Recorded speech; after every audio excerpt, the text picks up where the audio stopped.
আজকে উদযাপন করছি। কোয়েলদি তোমাদের খুব সুন্দরভাবে সমস্ত কিছু বোঝালেন যে স্বাধীনতার আসল মূল্যটাকে, অপরাজিতাদি স্বাধীনতার প্রেক্ষাপট খুব ভালোভাবে তোমাদেরকে বলে শোনালেন। তো আমি বেশি কথা বলবো না, আমি যে আমার লেখা কবিতা স্বাধীনতার উপর তোমাদের পাঠ করে শোনাচ্ছি। কবিতার নাম নব স্বাধীনতা।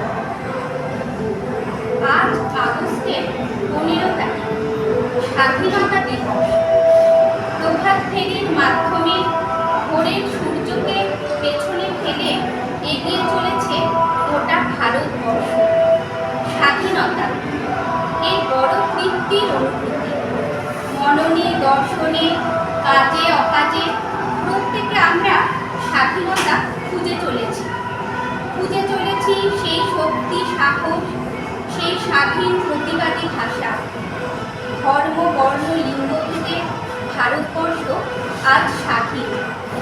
সংবিধানে থাকা মৌলিক অধিকারগুলো প্রয়োগের চেষ্টা চলেছে, তবে কোথাও বাকরুদ্ধ হয় নিরাপত্তার অভাবে, কোথাও বাকরুদ্ধ হয় মেকি সম্মান রক্ষার্থে, কোথাও বাকরুদ্ধ হয় সমাজের চাপানো হারে, কোথাও বাকরুদ্ধ হয় লোভ লালসার তরে।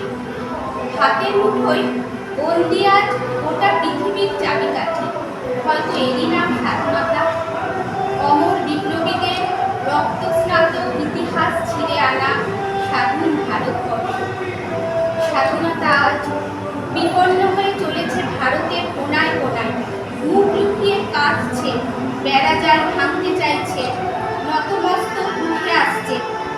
অদৃশ্য শৃঙ্খলে বেড়ি বেঁধে রেখেছে আমাদের, বেঁধে রেখেছে বিবেক, বোধ, সাহস, শক্তিকে। আবারও চাই বিপ্লব, চাই বিদ্রোহ, প্রতিবাদ উঠুক গর্জে। অদৃশ্য শাসনের শৃঙ্খল ভেঙে যাক, ছিঁড়ে যাক সমাজ সংসারের মিথ্যে বেড়া যাক। নতুন স্বাধীনতার জন্ম হোক আবারও, নতুন প্রজন্মের হাতে জেগে উঠুক এক কুসংস্কারবিহীন, উদার, মানবিক,